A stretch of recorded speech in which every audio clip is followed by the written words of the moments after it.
예, 경작입문 7주차 세 번째 시간입니다.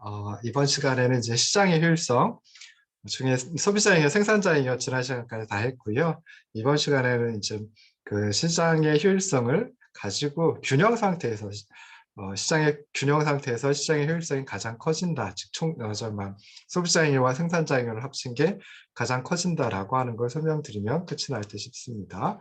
자, 그래서 마찬가지로 네 번째 강의안 가지고 살펴보도록 할 테고요.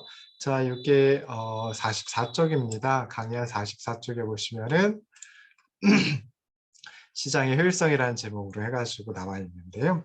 자, 먼저 이제 총잉여라고 하는 걸 생각을 해보는데, 총잉여를 우리가 그냥 보통 이제 사회적 부생, 뭐 경제적 부생, 뭐 이런 식으로 이제 부르기도 합니다. 그래서 총잉여니까 뭘 합친 게 되겠죠. 그래서 보통 우리가 지난 시간에 했던 소비자잉여, 그리고 생산자잉여, 소비자의 이득, 생산자의 이득, 그 시장에 참여하는 소비자의 이득, 그 시장에 참여하는 생산자의 이득 합쳐가지고 그 시장에서 얻게 되는 총잉여이다 또는 뭐 사회적 고생이다 이렇게 이제 얘기를 합니다. 그래서 총잉여는 영어로 이제 total surplus 앞서 따서 TS라고 하면 되겠죠. 그러면은 총잉여 구할 때 어떻게 구하느냐? 첫 번째 방식은 소비자 잉여 더하기 생산자 잉여 해가지고 구하면 됩니다. 그래서 이게 이제 첫 번째 방법인데요. 근데 소비자 잉여는 어떻게 구했었죠? 소비자 잉여는 총편익에서 실제 지불 금액을 뺀 나머지였고요. 그다음에 생산자 잉여는 실제 판매 수입에서 총비용을 뺀 나머지였습니다. 그러니까 소비자 잉여 CS는 총편익 TB라고 이제 표현을 했죠. 그래서 총편익 TB에서 실제 지불 금액을 빼준 거고요. 그다음에 생산자 잉여 아까 PS라고 했죠. Producers Surplus 앞잡다서. 그래서 생산자 잉여 PS는 실제 판매 수입 빼기 총비용. 총비용은 TC, Total Cost 앞잡다서 TC라고 하면 됩니다. 그래서 소비자 잉여는 총편익 TB 빼기 실제 지불 금액. 그리고 생산자 잉여 PS는 실제 판매 수입 빼기 총비용 TC 이런 식으로 이제 해가지고 구하시면 돼요. 자, 그런데 시장에서 소비자가 실제 지불한 금액하고 생산자가 판매한 실제 금액, 실제 판매 수입은 서로 똑같다라고 생각해 볼 수 있습니다. 그래서 총잉여는 소비자잉여 CS 더하기 생산자잉여 PS인데요. 네, CS 소비자잉여는 총편익에서 실제 지불 금액을 뺀 나머지고요. 생산자잉여는 실제 판매 수입에서 총비용을 뺀 나머지예요. 그러니까 실제 지불 금액은 소비자잉여 구할 때 마이너스로 들어가죠. 마이너스로 들어가고 그다음에 실제 판매 수입은 생산자잉여 구할 때 플러스로 들어갑니다. 근데 이 둘을 더한 소비자잉여와 생산자잉여를 더한 총잉여를 구한다라고 하면 실제 지불 금액하고 실제 판매 수입이 똑같죠. 똑같은데 하나는 마이너스로 들어가고 하나는 플러스로 들어가니까 얘네 둘은 날아가 버립니다. 그래서 남는 거 무엇이냐라고 했을 때 총잉여는 총편익 TB에서 총비용 TC를 뺀 나머지가 된다라고 생각을 하시면 좋을 듯 싶어요. 그래서 총잉여 구하는 두 가지 방식이 있다. 첫 번째 방식은 소비자잉여 구하고 생산자잉여 구하고 그래서 소비자잉여 CS, 생산자잉여 PS 합친 게 총잉여이다 라고 생각하는 첫 번째 방법이 있고요. 그 다음에 총잉여 구하는 두 번째 방식 어떻게 구하면 되느냐? 총잉여는 총잉여 TS는 총편익 TB에서 총비용 TC를 빼준 나머지이다. 이런 식으로 해가지고 이제 구하시면 됩니다. 자, 그러면은 어떤 한 시장에 자원이 배분이 돼요. 뭐 예를 들어가지고 빵 시장 같은 경우에 빵을 만들기 위해서 뭐 밀가루 같은 게 필요하겠죠. 자, 그럼 밀가루가 빵 시장으로 빵 시장으로 나뉘어질 수도 있죠. 밀가루 만들어 놓은 게 빵 시장으로 갈 수도 있지만은 또 다른 시장으로 갈 수 있죠. 제가 좋아하는 피자 시장으로도 갈 수가 있고요. 그다음에 우리 부산의 그 자랑인 밀면 시장으로 또 흘러 들어갈 수도 있고 그렇습니다. 근데 이렇게 경제에 희소한 자원인 밀가루라고 하는 것이 빵 시장에 얼마만큼 흘러 들어가면 배분이 되면 그때 가장 바람직할까? 효율적일까? 이걸 따져보는 겁니다. 그래서 그러니까 얼마만큼 빵 시장으로 밀가루가 흘러 들어가면 좋을까라고 했을 때 빵 시장에서 얻을 수 있는 소비자와 생산자의 잉여합, 즉 총잉여가 극대화되는 그만큼의 빵을 만들어낼 정도로 밀가루가 빵 시장에 흘러 들어가면 그게 바로 밀가루가 빵 시장에 효율적으로 배분이 되었다. 이렇게 이제 생각을 해보는 거예요.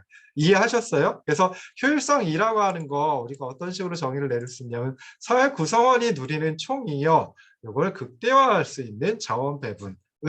정말 자원 배분의 속성을 효율성이라고 한다라고 생각할 수 있어요. 어떤 한 시장에 참여하는 주체는 수요 측면에 참여하는 소비자, 공급 측면에 참여하는 생산자, 요 두 주체들로다가 크게 이제 생각을 해볼 수 있죠. 근데 그 시장에 참여하는 소비자들이 얻는 이득, 소비자잉여, 그리고 그 시장에 참여하는 생산자들이 얻는 이득, 생산자잉여, 이 둘을 합친 총잉여가 가장 커지면 그때가 바로 자원 배분이 효율적으로 이루어진 상태이다 라고 이제 생각을 하는 겁니다.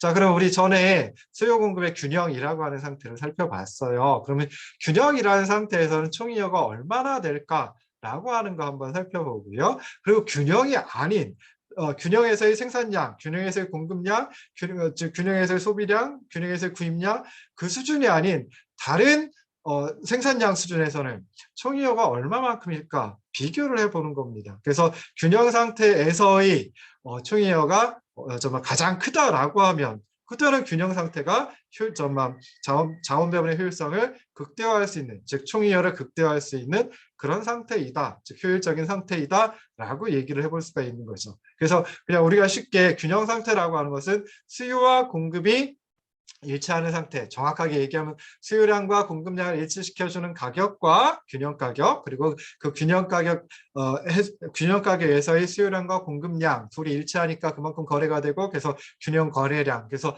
균형 가격과 균형 거래량을 한꺼번에 균형 상태이다 라고 이제 말씀을 드렸잖아요. 근데 효율적인 상태라고 하는 것은 그것하고는 다른 의미입니다. 그래서 효율적인 상태란 어떤 의미냐라고 했을 때 그 상태에서 총이여, 경제적 후생이 시장에서 얻을 수 있는 이득, 모든 이득, 그것이 가장 극대화된 상태가 자원 배분이 효율적으로 이루어진 상태이다 라고 생각해 볼 수 있어요. 그럼 이 둘이 항상 일치하느냐라고 했을 때 항상 일치하는 것만은 아닙니다. 그렇긴 하지만 그래도 일반적인 시장에서는 완전 경쟁 시장, 그리고 정부가 개입하지 않는, 그러니까 완전 경쟁적이면서 정말 외부 효과가 발생하지 않을 때 그런 시장을 갖다 이상적인 시장이라고 얘기를 하거든요.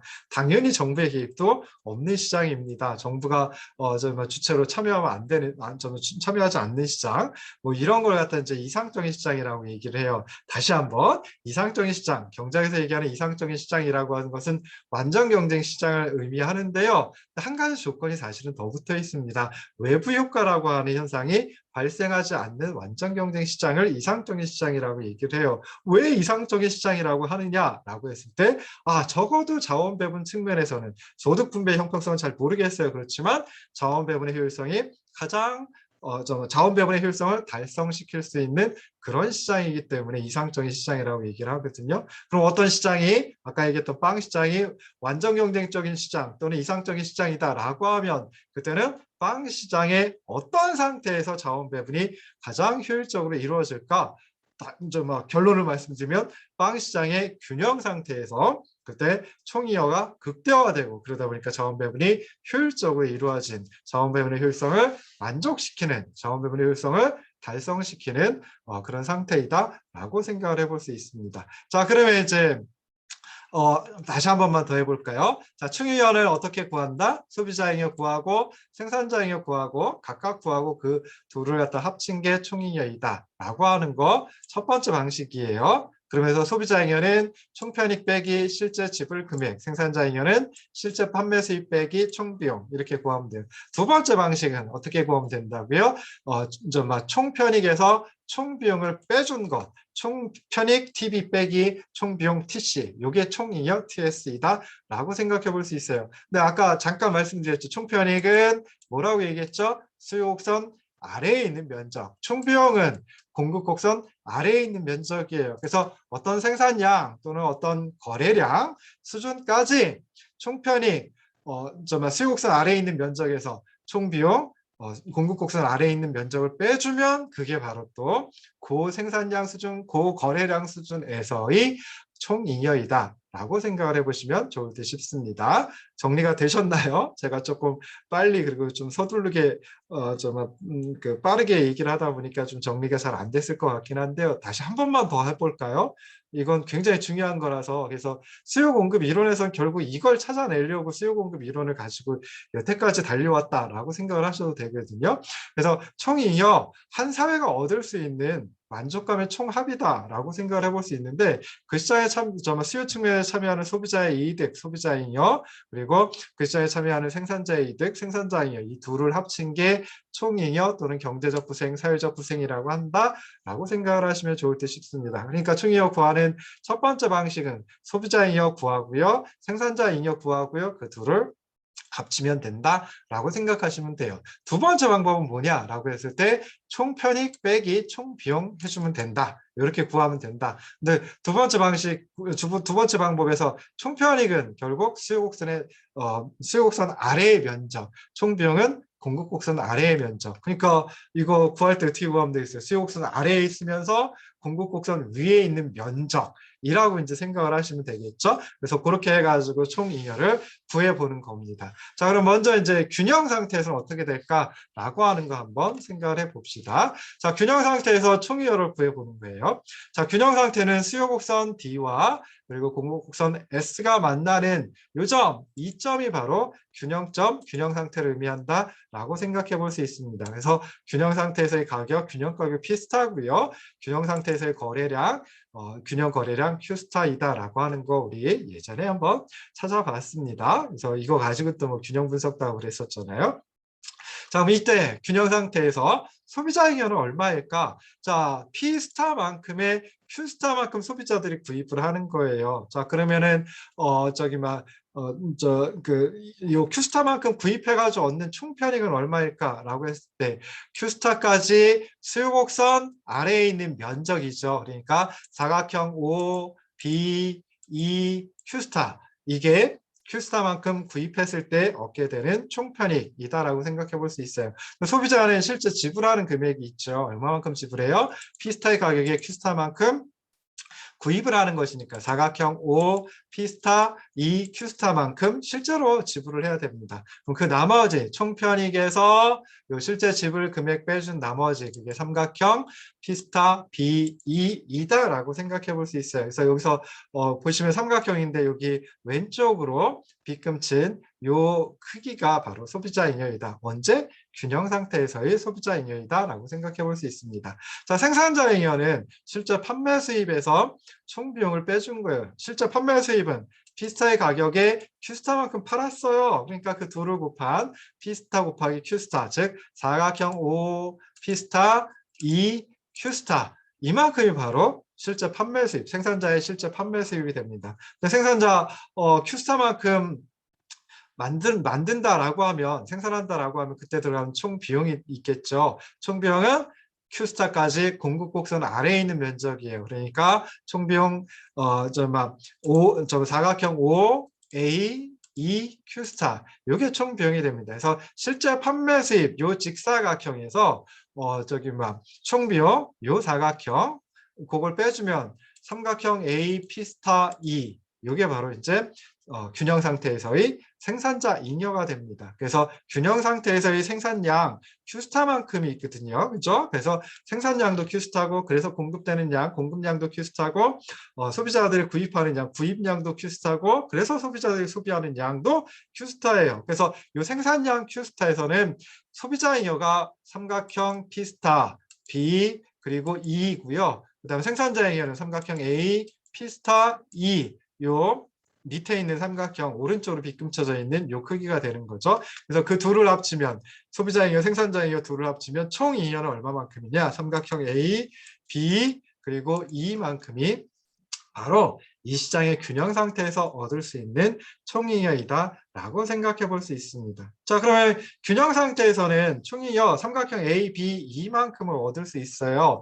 자, 균형 상태가 아닐 때는 어떻게 될까? 이 아래에 있는 45쪽에 있는 그림 가지고 한번 생각을 해봅시다. 그래서 균형 상태에서의 생산량은 Q스타였습니다. 자원 배분의 효율성은 결국 그 자원 정말 희소한 경제적 자원이 그 시장에 얼마만큼 흘러 들어갔느냐, 뭐 총이여를 극대화하다 가능하도록 흘러 들어가 그 양만큼 그 생산량만큼 흘러 들어갔으면 그러면 이제 자원 배분이 효율적이다라고 얘기를 하는 거거든요. 그래서 생산량 가지고 보시면 돼요. 그래서 생산량, 자 여기서 Q스타보다 더 적은 생산량 Q1만큼 만들어졌어요. 무슨 일인지 모르겠지만 그 시장에서 Q1만큼 만들어지고 이제 막 Q1만큼 만들어졌다. 그러면은 아까 그 경제에서 희소한 자원이 밀가루가 이 시장에 빵 Q1개만큼 만들 정도로 흘러 들어온 게 되죠. 그럼 Q1만큼 빵을 만들었다라고 하면 그때 얻게 되는 이 시장에서 얻게 되는 빵 시장에서 얻게 되는 총 잉여는 얼마일까? 좀 생각해 보는 겁니다. 근데 이때는 가격이 얼마인지 여기 나와 있질 않아요. 가격이 요 D라고 하는 높이 그리고 C라고 하는 높이 그 둘 사이에 어디에선가 형성이 될 것 같긴 한데 잘 모르겠어요. 알고 있는 건 그냥 생산량이 Q1이라고 하는 생산량 수준이다라고 하면 그때는 총이여 구하는 두 번째 방식, 즉 다시 말해서 총편익 빼기 총비용, 즉 수요곡선 아래의 넓이에서 수요곡선 아래의 면적에서 공급곡선 아래의 면적 어디까지? 요 Q1까지 그 두 곡선의 면적 구해가지고 빼주면 됩니다. 수요곡선 아래에 있는 면적은 Q1까지 수요곡선 아래에 있는 면적은 보시면 요만큼이죠. 요만큼이니까 사각형 O, B, C, Q1 이게 바로 이제 Q1만큼 만들었을 때의 총편익이다. 라고 생각해 볼 수 있어요. Q1만큼 만들어가지고 Q1만큼 소비했을 때의 총편익이다라고 생각해 볼 수 있어요. 자, 근데 Q1만큼 만들 때 그때 들어가는 총비용은 얼마냐? 공급곡선 Q1까지 공급곡선 아래에 있는 면적이 됩니다. 그럼 사각형 O, A, D, Q1 이라고 하는 게 이게 바로 Q1만큼 만들 때 총 비용이다라고 생각해 볼 수 있어요. 그래서 Q1만큼 만들어 가지고 소비했을 때 얻게 되는 총편이 사각형 O, B, C, Q1에서 Q1만큼 만들 때 들어가는 총 비용 사각형 O, A, D, Q1을 빼준 나머지 얼마만큼이냐? 총이연은 사각형 A, B, C, D만큼이다 라고 생각해 볼 수 있습니다. 아까 시장의 균형 상태에서는 즉 Q스타만큼 만들어 소비한다라고 하면 그때는 얻게 되는 총이여가 시장에서 얻게 되는 총이여가 삼각형 A, B, E만큼이라고 했죠. 요 삼각형이에요. 근데 뭔 일인지 모르지만 Q1만큼 만들어가지고 소비한다라고 하면 그때 그 시장에서 얻게 되는 총이여는 사각형 A, B, C, D가 됩니다. 언제가 총이여가 더 크죠? 균형 상태에서 총이여 삼각형 A, B, E하고 그 다음에 Q1만큼 만들어가지고 소비했을 때 얻게 되는 총이여 사각형 A, B, C, D하고 비교해 보면은 정확하게 삼각형 D, C, E만큼 차이가 나죠. 그러면서 뭐가 더 커요? 균형 상태에서의 생산량 Q스타만큼 생산해낼 때 얻게 되는 총이여가 더 크다라고 하는 걸 알 수 있습니다. 자, 그 다음에는 뭔 일인지 모르겠지만은 균형 상태에서의 생산량보다 더 많이 생산하고 더 많이 소비한다라고 한번 해보자고요.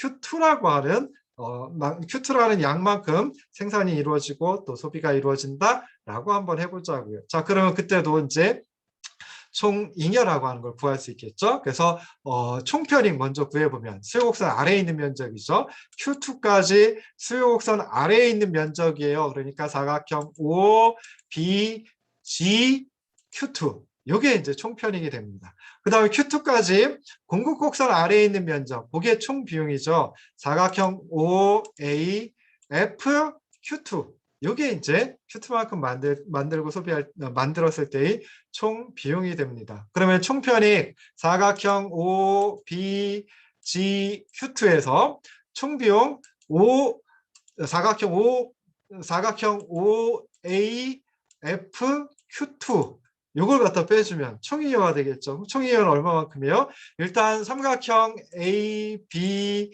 E만큼에서 빼줘야 되죠. 얼마만큼 빼줘야 돼요? 삼각형 E, F, G만큼 빼준 게 총이여가 돼요. 자, 그러면 균형 상태에서 총이여는 삼각형 A, B, E고요. 그 다음에 Q2만큼 만들어 소비했을 때 그때 총이여는 삼각형 A, B, E에서 삼각형 E, F, G를 빼준 크기가 돼버려요. 언제 더 커요? 당연히 균형에서의 생산량, 균형 상태에서의 생산량 Q스타만큼 만들 때 그때 총이여가 Q2만큼 만들어야 소비했을 때 얻게 되는 총이여보다 더 크다라고 하는 걸 알 수 있습니다. 그러니까 뭔 소리예요? 요 Q스타보다 적을 때보다 Q1일 때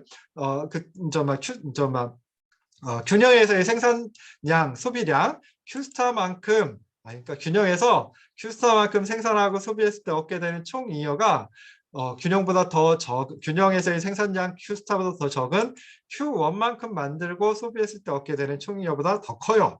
자, 그 다음에 균형에서의 생산량, 소비량 Q스타에서의 총 잉여가 균형보다 더 큰 균형 상태에서의 생산량 Q스타보다 더 큰 Q2에서 생산하고 소비했을 때 얻게 되는 총 잉여보다 더 크다라고 하는 걸 알 수 있어요. 결국 뭔 소리예요? 균형 상태에서 총 잉여가 삼각형 A, B, E만큼인데 이때가 총 잉여가 가장 커진 상태이다. 라고 하는 걸 생각을 해볼 수 있습니다. 그러니까 Q스타만큼 만들어낼 때 그리고 Q스타만큼 소비할 때, 즉 다시 말해서 균형 상태에서 균형 거래량만큼 만들어지고 그리고 소비될 때 그때 자원이 가장 효율적으로 배분이 된다라고 생각해 볼 수 있습니다. 그래서 밀가루라고 하는 것도 빵 만드는 데 필요한 투입되는 하나의 자원이고요. 그 다음에 또 빵 만드는 데 노동도 필요하겠죠. 그리고 빵 만드는 데 빵 가게도 필요할 테고요. 오븐도 필요하고 하죠. 얼마만큼 그런 밀가루, 그 다음에 노동자 또는 노동력, 그리고 빵가게라고 특정하면 안 돼요. 가게, 그리고 오븐이 빵 시장에 흘러 들어오면 좋으냐, 배분되면 좋으냐라고 했을 때, 요 빵 Q스타만큼 만들 정도로 밀가루도 딱 그 빵 Q스타만큼 만들 정도로 흘러 들어오고, 그다음에 노동도 저 빵 Q스타만큼 만들 정도로 빵 시장에 흘러 들어오고, 그다음에 가게도 건물도 Q스타만큼 만들 정도로 빵 시장에 흘러 들어오고, 또 오븐도 빵 Q스타만큼 만들 정도로 빵 시장에 흘러 들어온다라고 하면 그때 빵 시장에서 총이어가 가장 커지고 그래서 빵 시장으로 자원이 효율적으로 배분된다라고 생각을 해볼 수 있습니다. 그냥 시장에 맡겨두면 시장에서 수요와 공급에 따라 가지고 소비자의 거대한 힘 수요 그리고 생산자의 거대한 힘 공급 그 둘이 맞닥뜨려 가지고 정확히 맞아떨어져 가지고 균형 상태로 가죠. 그리고 여기서 보면 균형 상태에서 총이어가 가장 커지기 때문에 경제적 후생이 사회적 후생이 가장 커지기 때문에 자원 배분의 효율성을 달성한다라고 생각해 볼 수 있습니다. 즉 다시 말해서 자유로운 시장에 맡겨놓으면은 정말 자유로운 시장에서 자원 배분의 효율성을 충족시킬 수, 달성할 수 있기 때문에 자유로운 시장 이것이 경제활동을 조직하는 최선의 수단이다. 라고 생각을 해볼 수 있습니다. 경제의 기본 원리, 6번째 기본 원리, 여기서 이제 설명을 드린 거예요. 자, 그러면 시장에서 나타난 그 결과를 그냥 그대로 놔둬야 되죠. 정부가 여기 개입하면 안 돼요. 정부가 뭐 예를 들어가지고 부가가치세와 같은 소비세를 매긴다. 빵 하나 만들어가지고 빵 하나 구입할 때마다 뭐 세금 내, 또는 뭐 빵 하나 만들 때마다 세금 내, 이런 식으로 정부가 개입하면 안 된다라는 거예요. 또는 빵 시장에서 빵을 갖다가 Q스타만큼이 아니라 Q1만큼 만들어 또는 Q2만큼 만들어 이런 식으로도 개입하면 안 된다라고 하는 거예요. 그래서 이런 시장을 갖다가 이제 또 자유방임 시장이라고 얘기를 하기도 하고요. 그리고 이런 생각을 갖다가 자유방임주의라고 이제 얘기를 하기도 합니다. 자, 그래서 이렇게 해가지고 중간시험 이전까지의 진도를 다 나가봤습니다. 사실 중간시험 중간시험 범위를 애초에 수요공급 이론의 응용 그래서 가격 규제까지 해보려고 했어요. 기출문제에도 가격 규제가 가격 상한 규제인가가 나오거든요. 그래서 거기까지 하려고 그랬었는데요. 근데 진도가 생각보다 잘 안 나가네요. 한 20분 정도 더 주면은 그 가격 규제까지 나갈 수 있을 것 같긴 한데 그렇게까지 하기엔 좀 무리가 있는데 싶습니다. 그래서 애초에 강의 계획대로 그냥 여기 시장의 효율성까지 수요 공급 이론 중에 시장의 효율성까지 이제 시험 범위로 하고요. 그다음에 강의 노트 강의 안으로 하면 45초까지인가로 제가 기억을 하고 있습니다. 그래서 처음에 공지를 했었는데요. 자, 이게 이제 도어 시스템 우리 그 도어 시스템 부분 공지사항에 경작인문 중간시험 해가지고 이렇게 해놨습니다. 그래서 보시면은 이게 조금 작죠? 그러니까 글꼴을 좀 키워볼까요? 자, 이렇게 해서 보시면은 경제학 입문 중간시험 나와 있어요. 한번 보세요. 그래서 10월 28일 목요일 우리 중간시험 시작하고 두 번째 날입니다. 오후 1시서부터 2시 50분까지 2시간 동안 치르고요. 우리 수강생이 49분인가 되시는데 한꺼번에 치릅니다. 근데 그러면 강의실이 두 개가 있어야 되겠죠. 한 강의실에서는 좀 하기 힘들 것 같아요. 그래서 우리가 원래 강의실이 어디냐면은 511, 상경대학 511호실인데요. 아마 요거하고 다른 강의실까지 해가지고 두 군데 강의실에서 시험을 치를 것 같습니다. 자, 그래서 장소는 추후에 다시 공지를 하도록 할게요. 그리고 시험은 목요일 10월 28일 목요일 오후 1시서부터 2시 50분까지 치른다라고 생각하시면 좋을 듯 싶습니다. 근데 1시간 50분 정도 치를 만큼 답안지를 많이 작성을 해야 돼요?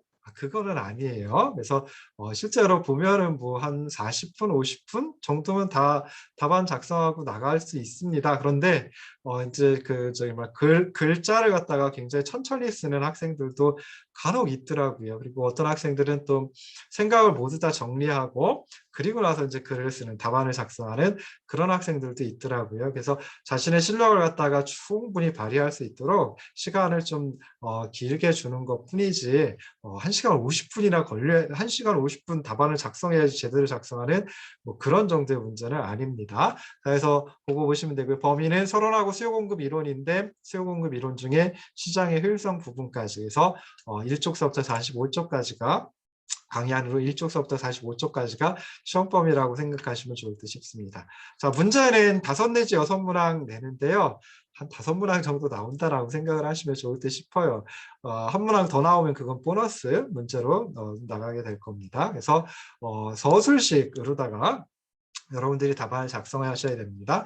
서술식으로 작성해야 되니까 당연히 어떻게 작성하셔야 되겠어요? 맨 끝에 뭐뭐이다, 뭐뭐이다 이렇게 이제 하고 마침표를 찍으셔야 됩니다. 제 강의 안에 있는 거 그걸 계절식이라고 얘기를 하거든요. 그래서 마침표를 제가 잘 안 찍죠. 뭐뭐임, 뭐뭐음 뭐 이렇게 해가지고 하고 끝내잖아요. 그렇게 작성하시면 안 돼요. 서술하셔야 됩니다. 뭐뭐이다, 뭐뭐다 뭐 이렇게까지 이렇게 하고 마침표까지 찍으셔야 됩니다. 그래서 좀 길게 작성하는 게 논술식이고요. 조금 짧게 작성하는 게 약술식이에요. 그래서 논술식 한 2문항 정도 그리고 약술식 3문항 내지 4문항 정도 출제를 하도록 하겠습니다. 자, 그런데 여기 그 기출문제도 2개 올려놨어요. 2개 올려놨는데요. 자, 근데 그 중에 그 기출문제 한번 보면은 첫 번째 기출문제 이게 첫 번째 기출문제예요. 2018년에 제가 경제학 입문 강의하면서 출제를 했던 건데요. 자, 1번 문제 있고요. 1번 문제는 조금 전에 설명드렸던 거예요. 그래서 외부성이 없는 완전 경쟁 시장, 이상적인 시장이라고 하면 그러면 이제 균형의 성격에 대하여 논하시오 해가지고 균형 상태에서는 저온 배분의 효율성을 달성한다. 그걸 갖다 이제 답안을 작성하는 그런 문제예요. 두 번째 문제는 이거죠. 두 번째 문제는 균형 분석을 가지고 문제를 냈습니다. 그래서 보시면 되고요. 그 다음에 세 번째 문제는 균형으로의 조정 과정, 이걸 문제로 냈어요. 해서 보시면 되고요. 그 다음에 네 번째 문제, 네 문제밖에 출제를 안 했네요. 그래서 네 번째 문제가 있는데 여기는 가격 상한 제라고 하는 가격 규제를 여기다 문제로 냈었습니다. 근데 지금 우리 시험 범위에 이 문제가 안 들어가요. 그래서 이 문제 안 들어가니까 이거 열심히 또 공부하시면 안 됩니다. 제가 강의하지 않았고 그다음에 시험 범위에 속하지 않으니까 이거는 그냥 보지 마세요. 자, 그러면서 그 뒤에 제가 요 중간시험 풀이를 갖다가 해놨습니다. 그래서 이게 제가 생각하는 모범 답안입니다. 그래서 채점을 할 때 어떻게 채점을 하느냐? 여러분들이 작성한 답안이 있고 제가 작성한 모범 답안이 있어요. 이렇게 이제 한 문장 한 문장을 다 살펴봅니다. 그래서 여기는 지금 이렇게 해가지고 자원 배분의 결과 총이화가 극대화되면 이러한 배분을 효율적이라고 한다. 해서 효율성의 어떤 개념을 가지고 이제 설명을 드렸죠. 그 뒤에 효율성은 무엇을 의미한다라고까지 했어요. 근데 이게 제 모범 답안에 있는데 여러분들 작성한 답안에 없다. 여러분 중에 누군가가 작성한 답안에 없다. 그러면은 감점을 합니다. 그러니까 처음에 35점서부터 출발을 하고요. 감점 뭐 이렇게 이제 한다라고 생각을 하시면은 채점하는 방식을 정확하게 이해하신다라고 생각하시면 좋을 듯 싶어요. 뭐 더 엄밀하게 얘기하면은 요 한 문단 또는 한 문장마다 점수를 배점을 해요. 그래서 이건 중요하죠. 그래서 제가 생각하기에 한 4점 내지 5점 정도 배점을 할 것 같아요. 이 둘 합쳐서 두 문장 합쳐서 그렇게 해가지고 이제 배점을 합니다. 배점을 하고 근데 여러분들 답안에 이게 없다. 5점이 날아가 버리는 거예요. 아니면은 좀 부족하다라고 하면 5점이 아니라 3점을 드린다든지 뭐 이런 식으로 해가지고 채점을 합니다. 그리고 그래프를 그려야 된다라고 하면 당연히 그래프를 그리셔야 돼요. 그래서 그래프에 대한 배점도 있습니다. 이게 1번 문제가 총 35점인데요. 35점인데요. 그래프에 대한 배점이 여기서 나면 한 8점 정도 해둘 것 같아요. 그래서 요 그림 안에 있는 게 다 들어가야 돼요. 원점도 들어가야 되고요. 원점 표시 5, 오리지널 포인트 앞서 따가지고 5라고 하죠. 그 다음에 가로축, 세로축 이름도 들어가야 되고요. 곡선 이름 당연히 들어가야 되고요. 그 다음에 균형 가격, 균형 거래량 들어가야 되고 그 다음에 이 각각의 점들 표기한 것도 다 들어가야 됩니다. 당연히 수요 곡선, 공급 곡선 들어가야 되고요. 수직선, 요것들 수직거리 표현한 거, 요것들도 다 들어가야 돼요. 그래서 이렇게 여기서부터 여기까지 모범 답안으로 봤을 때 여기서부터 여기까지 완벽하게 작성을 했다라고 하면 35점을 다 받는 겁니다. 그래서 이런 식으로 해가지고 하니까 한번 제가 그 풀이까지 해놓은 거 기출문제 꼭 보시고요. 그 다음에 기출문제에서 대부분 출제할 거예요. 거의 대부분 기출문제에서 나오고요. 그 대신에 또 기출문제 2개에서 출제하면은 대부분의 학생들이 만점을 맞으실 수 있을 테니까 한 70% 정도는 기출문제에서 출제하고 7, 80%는 기출문제에서 출제하고 2, 30% 정도는 기출문제가 아닌 데서 출제할 수도 있습니다. 그래서 기출문제 중심으로 보시고요. 그 다음에 기출문제에 안 나와 있더라도 여러분들 배우신 것도 한번 살펴보시면 좋을 듯 싶습니다. 자, 마지막으로 시험 준비하시면서 잘 모르는 게 있으면은 꼭 저한테 얘기를 하시기 바랍니다. 그래서 뭐 연구실로 찾아오셔가지고 물어보셔도 되고요. 아니면 뭐 이메일로 뭐 물어보셔도 됩니다. 그래서 근데 이메일로 물어보시면 제가 답변하는데 좀 시간이 걸릴 수도 있어요. 글 쓰고 그래야 되니까. 그래서 정말 되도록이면 제 연구실로 찾아오셔서 물어보시면 훨씬 더 정확할 것 같아요. 모르는 건 잘못된 게 아니죠. 모르는데 아는 척하는 게 그게 잘못된 겁니다. 그래서 모르는데 아는 척하는 게 그게 바보죠. 모르는 건 바보가 아니에요. 열심히 이해하면 다 알 수 있습니다. 그래서 꼭 모르는 게 있으면 찾아보시기 바랍니다. 자, 여기까지 하고 7주차 강의를 마치도록 할 테고요. 다음 8주차 강의서부터는 이제 거시경제학 분야로 넘어가겠습니다. 자, 3시간 동안 들어주셔서 고맙습니다. 그리고 고생하셨습니다.